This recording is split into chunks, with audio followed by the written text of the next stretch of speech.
Bonjour! Petite leçon sur la proportionnalité. Vous avez donc dû commencer par regarder la vidéo que je vous avais envoyée pour vous expliquer ce qu'était la proportionnalité. On va travailler ensemble maintenant le problème cherché de la page 118. Je vais vous expliquer en fait une technique qui va vous aider à résoudre des problèmes de proportionnalité. Voilà, c'est une technique que vous pourrez appliquer après à tous les problèmes. Alors, on lit ensemble ce problème. 4 tasses contiennent 600 g de riz et 6 tasses contiennent 900 g de riz. On cherche à savoir quelle masse de riz est contenue dans 12 tasses. Observe et complète les calculs de Karim et de Mathilde.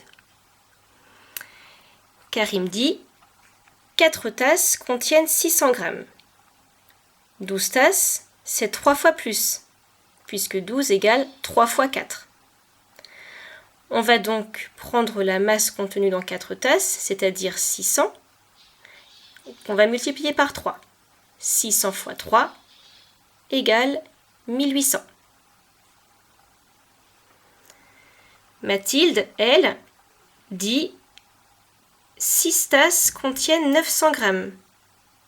12 tasses, c'est donc 2 fois plus, puisque 12 égale 2 fois 6. Donc, on va faire 900 g fois 2, c'est-à-dire 1800. On arrive au même résultat.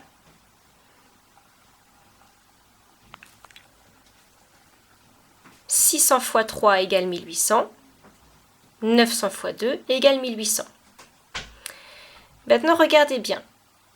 J'ai construit ce qu'on appelle un tableau de proportionnalité. Donc, c'est un tableau qui va permettre de résoudre d'une autre façon ce problème, tout simplement en rangeant les informations au bon endroit.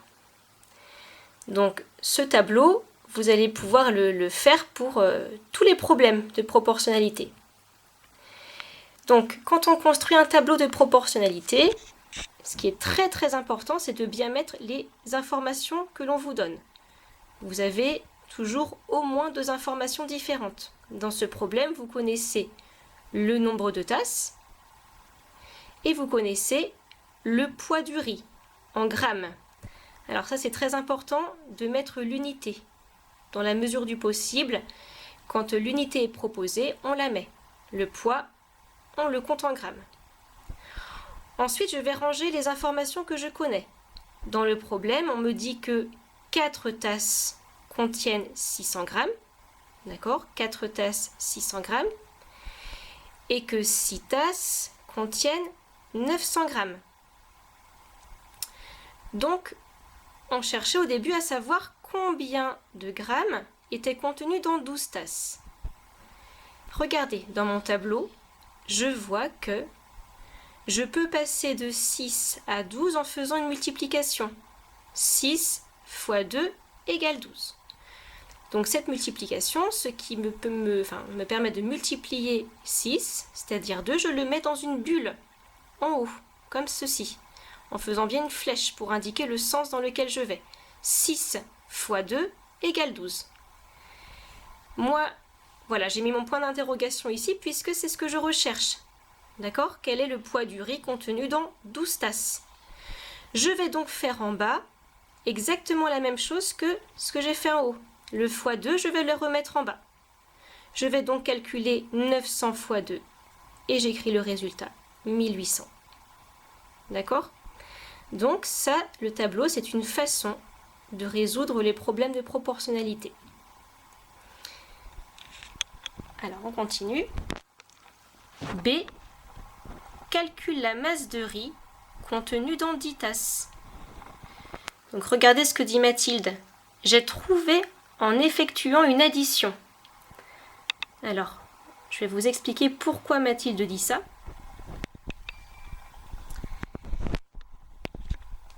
Donc j'ai refait mon tableau en indiquant toujours le nombre de tasses en haut et le poids du riz en grammes en bas. J'ai placé les informations que je connaissais. Dans 4 tasses, il y a 600 g. Dans 6 tasses, il y a 900 g. Je vais chercher maintenant ce qu'on appelle les propriétés du tableau, c'est-à-dire qu'est-ce que je peux faire comme lien entre les différents nombres du tableau. Là, je cherche le poids qu'il y a dans 10 tasses. D'accord? 10. Je me demande quel est le poids qui est contenu dans 10 tasses. Eh bien 10, je remarque que je peux obtenir 10 en faisant une addition, c'est-à-dire en faisant 4 plus 6. 4 plus 6 égale 10. Donc je vais faire exactement la même chose en bas.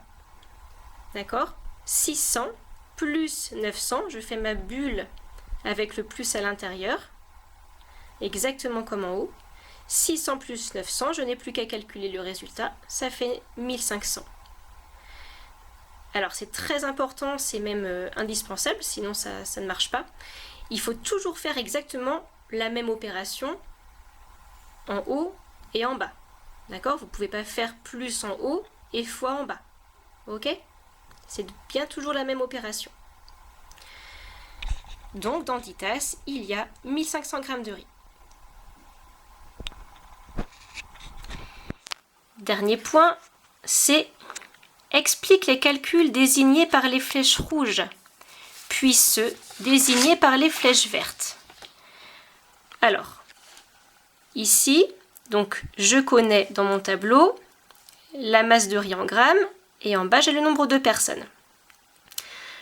300 g de riz, c'est la masse de riz pour 4 personnes. D'accord?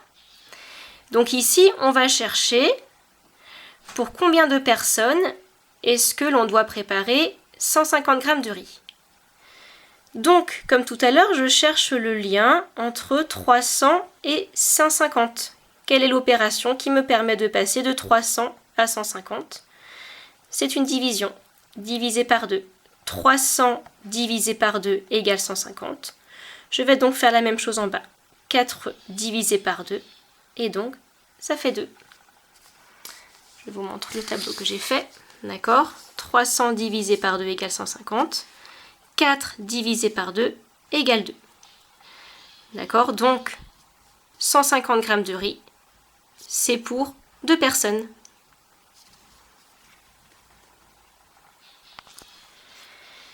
Maintenant, on vous demande d'expliquer les calculs faits par les flèches vertes. Donc, regardez bien. Ici, j'ai une addition. C'est-à-dire que 4 personnes, la quantité de riz qu'on fait pour 4 personnes plus pour 8 personnes, ça va nous donner la quantité que l'on va préparer pour 12 personnes, puisque 4 plus 8 égale 12. Donc si on cherche à savoir quelle est la masse de riz obtenue pour 10 personnes, on va faire le même calcul en haut. De la même façon que j'ai fait 4 plus 8 égale 12, je vais donc calculer 300 plus 600 égale 900. D'accord? Donc dans mon tableau, on retrouve le 900 ici. Ça veut dire que pour 12 personnes, je vais préparer 900 g de riz.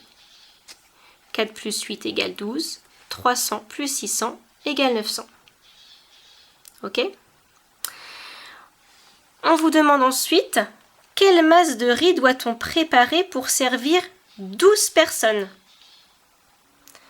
Donc là, on va chercher dans le tableau quel lien... Pardon, pour 16 personnes, excusez-moi, je me trompe. Donc pour 16 personnes. Donc, comment est-ce que je peux... Quel est le lien que je peux faire entre mes différentes opérations pour obtenir 16 ici, entre mes différents nombres? Je reviens à mon tableau.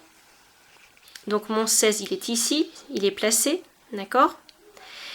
Eh bien, ce que je peux faire comme opération, c'est 8 multiplié par 2 égale 16. D'accord? Si je multiplie 8 par 2, j'obtiens 16. Donc pour savoir quelle est la masse de riz que va représenter, que je vais faire pour 16 personnes, je vais faire la même chose en haut. C'est-à-dire 600 multiplié par 2, ça fait 1200. D'accord? Donc pour 16 personnes, je vais devoir préparer 1200 g de riz.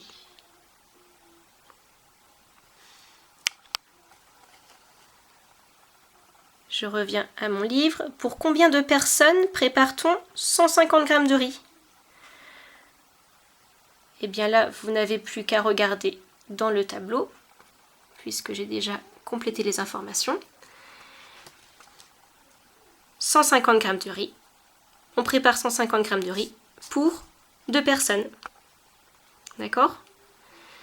Maintenant, pour combien de personnes prépare-t-on 1500 g de riz? Donc le 1500, je l'ai placé ici.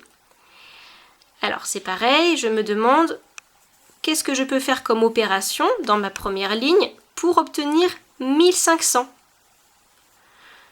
moi, par exemple, il y a plusieurs possibilités, mais moi j'ai fait une addition, c'est-à-dire que je me suis dit que 600 plus 900, c'est égal à 1500.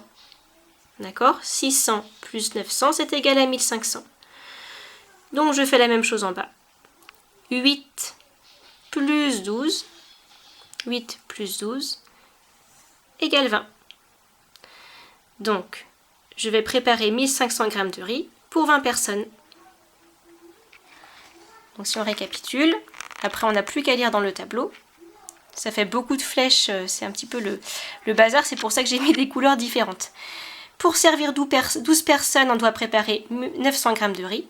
Pour servir 16 personnes, on doit préparer 1200 g de riz. On prépare 150 g de riz pour 2 personnes. On prépare 1500 g de riz pour 20 personnes. Voilà.